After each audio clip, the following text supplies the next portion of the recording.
Day. Mike's Daily Podcast. Hi, I was singing the Cafe Anyway song. A lady lets me stay at Cafe Anyway. That's Mike's Daily Podcast. That's sort of the start of the song, but now it's not because I've moved on, and now we're singing about life. Episode 2158. Nice. How did this show get to 2158? That's amazing. You're gotta be telling me things that are crazy, and that is, it's almost my birthday. It's my birthday tomorrow. Mike's Daily Podcast. I'm going to be 52. That's exciting, isn't it? 52? Mike's Wow. Daily 52-year-olds Podcast. walking around the planet. Yeah. Going, hey, I just got told by my doctor that I got to lose weight or she's going to put me on Lipitor. That's a bunch of bunk. I ain't gonna play that game. Don't you put me on no Lipitor.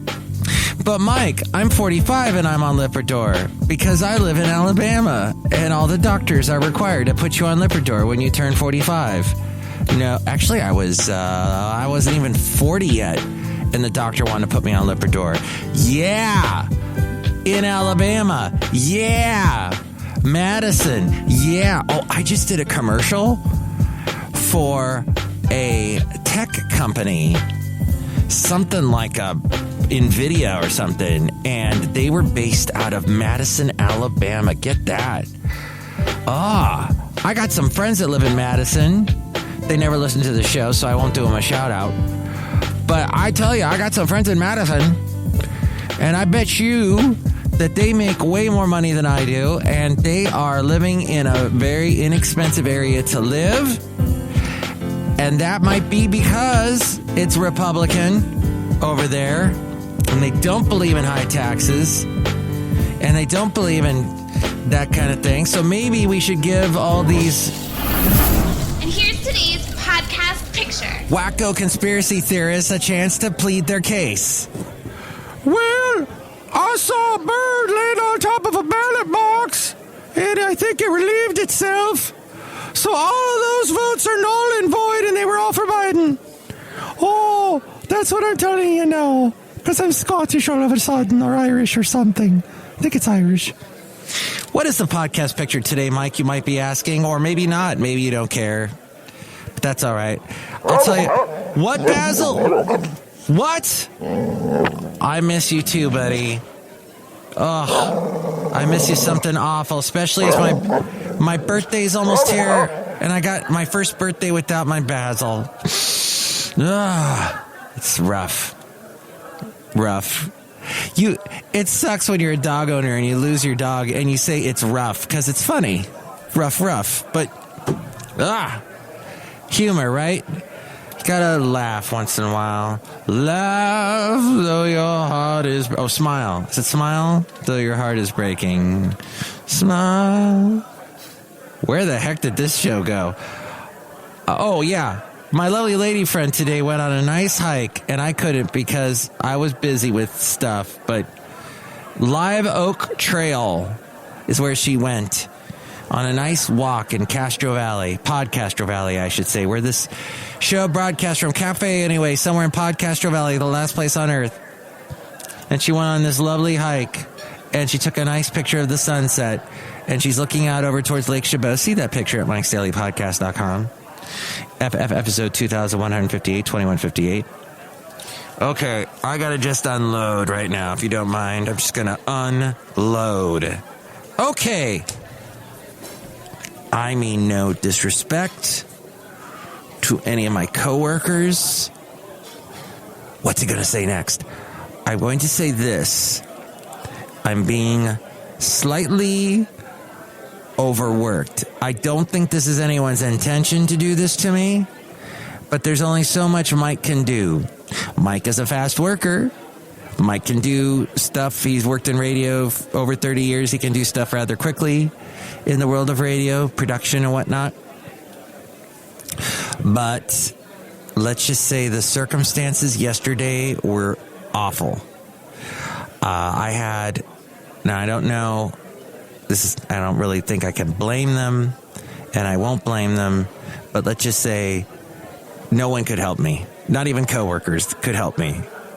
I don't know if that's my own fault. I don't know if that's just people not wanting to help or couldn't help in some way, but it just wasn't enough to help Mike. And Mike was like at his last rope. I was out of rope. I had no more rope left. I was flying through the air with nothing. I ended up leaving work last night after 11, much to the chagrin of my lovely lady friend, who says to me, "You need boundaries."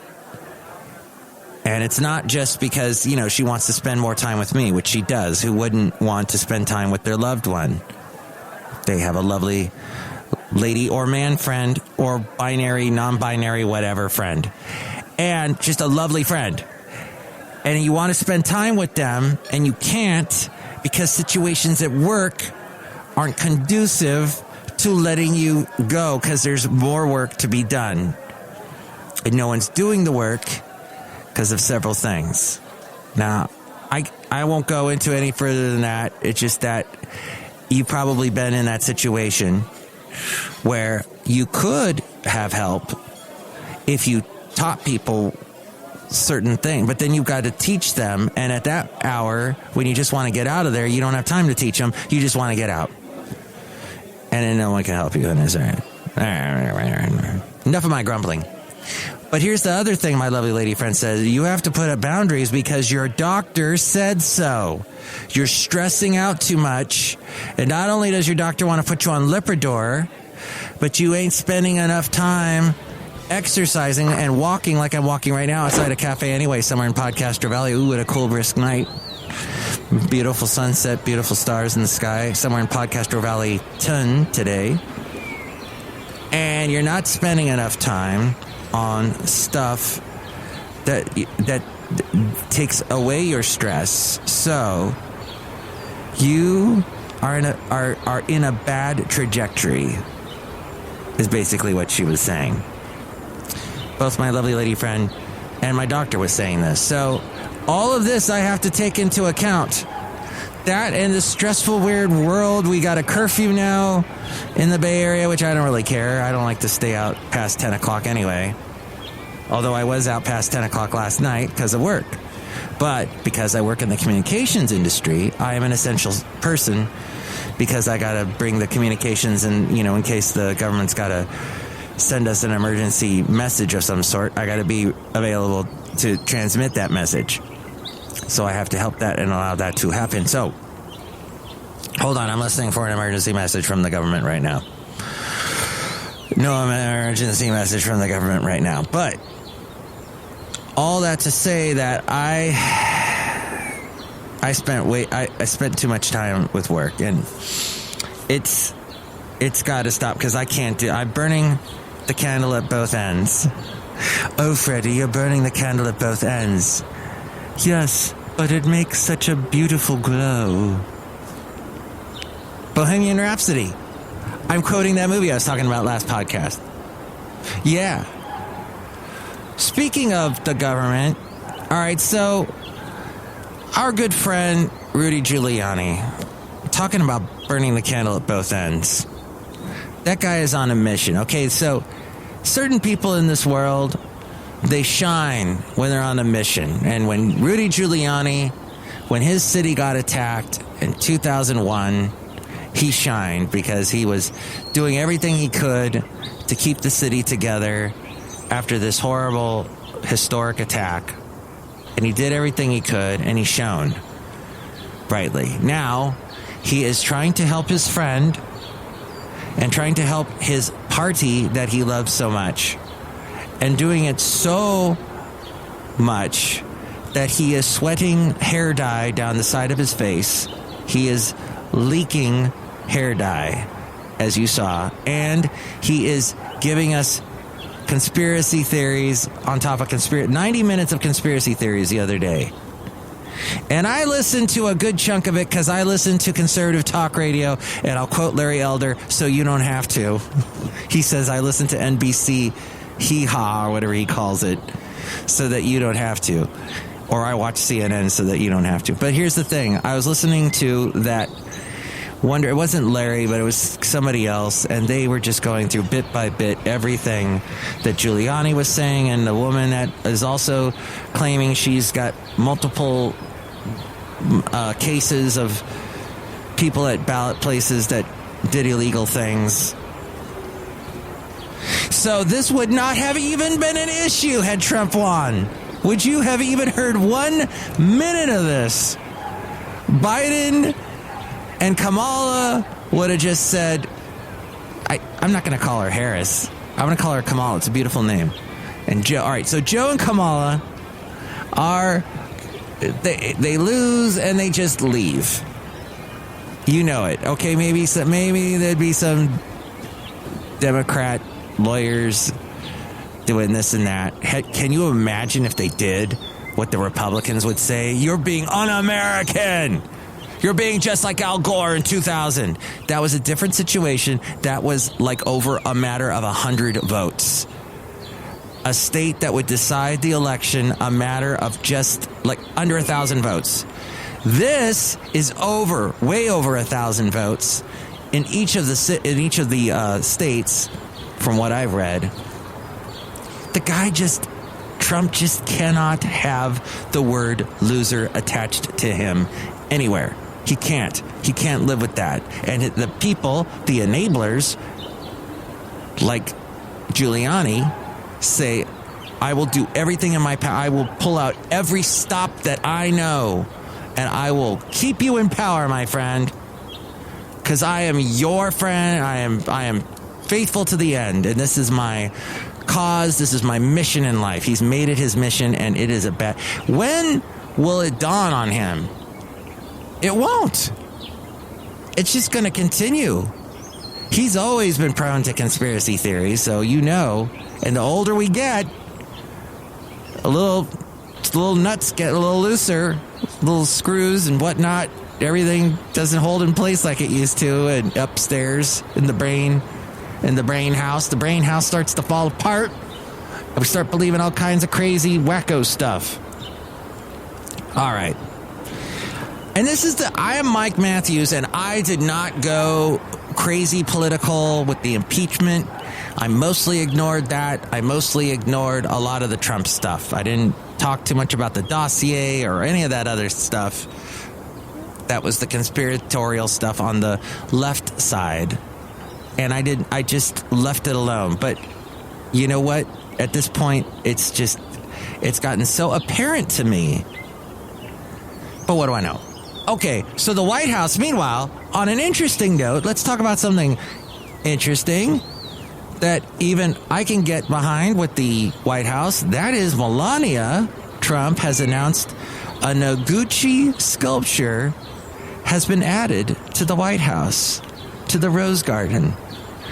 Isamu Noguchi was a Japanese-American artist and landscape architect whose artistic career spanned 6 decades from the 20s onward. Known for his sculpture and public artworks, he also designed stage sets for various Martha Graham productions. Martha Graham. You know who Martha Graham is, don't you? Sure. She was an American modern dancer and choreographer. The Graham technique is named after her style that reshaped American dance and is still taught worldwide. She taught dance for over 70 years. She died in 1991. Okay. Anyway, Cafe Anyway. I have this article to read you. Something exciting. Okay, so this is funny. God, I need more light here outside of Cafe Anyway. It's too dark and my eyes are shut. I'm at that age now where I start to have to strain my eyes to read stuff, and it gives me a headache, and I hate that. Okay, Cafe Anyway. I have got this article here that I pulled out of a newspaper that was written for senior citizens. This is funny because it talks about how you can Track down your long-lost friends online. Hey, senior citizen friend of mine, do you want to be a stalker? Here's how you do it. Thanks to the internet, this article says, tracking down long-lost friends from many years ago is relatively easy to do, and in most cases, it won't cost you a cent. Here are some tips and online tools to help you get started. Remembering the details. Before you begin your search, a good first step is to jot down any information you can remember or find out about people you're trying to locate. Things like their full name, their maiden name, their married name, their age, their birth date, last known address or phone number, old email address, name. This is in a senior citizen newspaper. Knowing details can help you turn up clues while you search. You can also use this thing. This is what it says here. Social media. Search engines. After you compile your information, a good place to start your search is at social media sites. What could the social media sites be? It actually has to print them out because senior citizens don't know. You can use Facebook, LinkedIn, Twitter, Instagram, and search engines like Google and Yahoo. You remember Yahoo? Wow. I use Bing, as I've told you many times before, because they have points. I gave them a plug. Now I'll give them a slug. They don't seem to give me points all the time. Like I'll do searching and I'll be like, hey, where are my points? When using search engines, type in the name of the person you're searching for. For example, John Smith. Oh, and put it in quotation marks. Interesting. You can narrow your search by adding other criteria like their nickname or middle name, the city or state they may live in, or even their occupation. You can also use people search sites like Anywho.com. Oh, I didn't know this one. Intellius.com or Whitepages.com. Because many people share the same name, these sites will also supply details to help identify the right person, perhaps including their age. Hey, you know what? I just now remembered that this article is ridiculous, but also that Freddie Mercury, he met a guy he liked a lot and had a connection with, ended up being his partner for the rest of his life.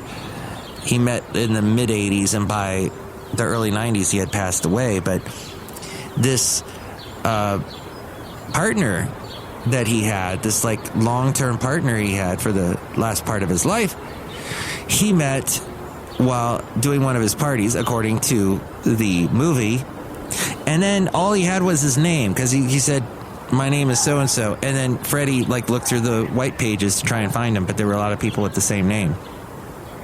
And he finally found him. Happy ending. Phrasing, but there you go. There's also niche finding sites, it says here. Classmates.com. Oh my gosh, I know somebody who spent all this money on Classmates.com just to find me. And then because we had run in cross country together. And then he found me on Facebook. Like that's doesn't cost anything except for your data. They harvest your data. You no longer own your data. Your data is no longer yours. Oh, and you're also being influenced by the Russians. Conspiracy theory?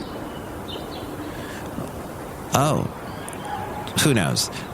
Well, anyway, Cafe Anyway, there you go. Just thought I'd read that. This, just to give you some other ideas, what the Senior Citizen newspaper was also talking about. Here's some ideas to fight boredom. Are we bored yet?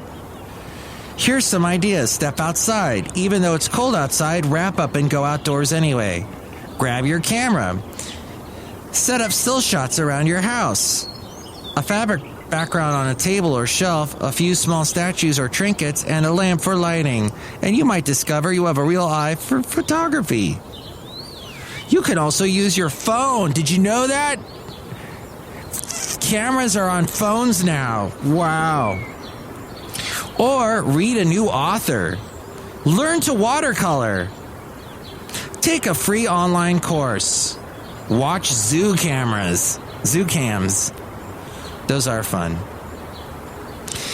As of this writing, most states are seeing big increases in coronavirus levels, even states that were stable with relatively low rates even a few weeks ago.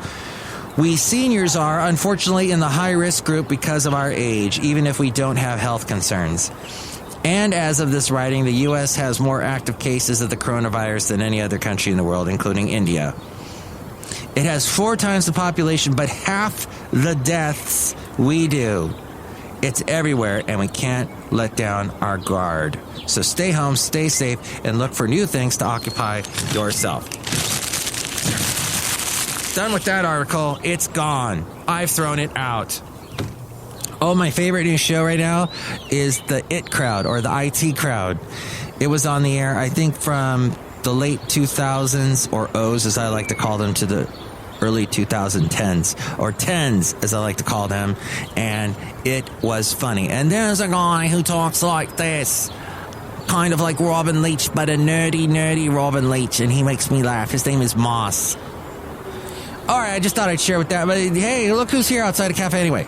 Hi, man, it's Benita the Rodeo Queen. How you doing? That's a disgruntled fiddle player. Stop telling everybody that Giuliani is some kind of wacko conspiracy theorist. All right. Can I say that he's a great hair dye modeler? Okay. It's freedom of speech. You know, we do have freedom of speech, but we do have to adhere to rules, even with all of our freedom of speech freedoms. Like, you can't incite a riot. Okay, why are you bringing that up? Freedom of speech. We say freedom of speech all the time, but we actually have, if you look at the Constitution, or is it the Articles? The freedom, what's the one? The freedom of speech. Is it the one? The first one. Wow. Is the... Look who else is here. Hello, Mike. I make the delicious root beer. Have some right now. Oh, boy. Yes, I will have some of the wonderful root beer that you have. First Amendment. Yeah, why did you just scream that? You got Tourette's? No, but I'll drink this wonderful root beer, thank you. I'll even put a straw on it, and delicious. What kind is that? That's my eggnog root beer. Drink it or I'll cut you. I just did, and yes, that's not a good idea. Next show, it'll be the wonderful Madame Rootabega, Valentino, Bison Bentley. Listen, help out your coworkers. It's a hard, stressful time of year. It's a hard, stressful world we live in. Everyone needs a little extra help, and do that for everyone, no matter what the age. Your wonderful senior friends, your wonderful younger friends, your wonderful friends that are just turning 52 tomorrow. By the way, speaking of tomorrow, you can catch my wonderful show on kkdv.com. There's a link at MikesDailyPodcast.com. And now it's A-Frame taking us out of the show. Mike's Daily Podcast is written and produced and performed by Mike Matthews. His podcast is super easy to find. Download or listen to his show and read his blog at MikesDailyPodcast.com. Email Mike now at MikesDailyPodcast@gmail.com. See you tomorrow. Bye. Mike is awesome.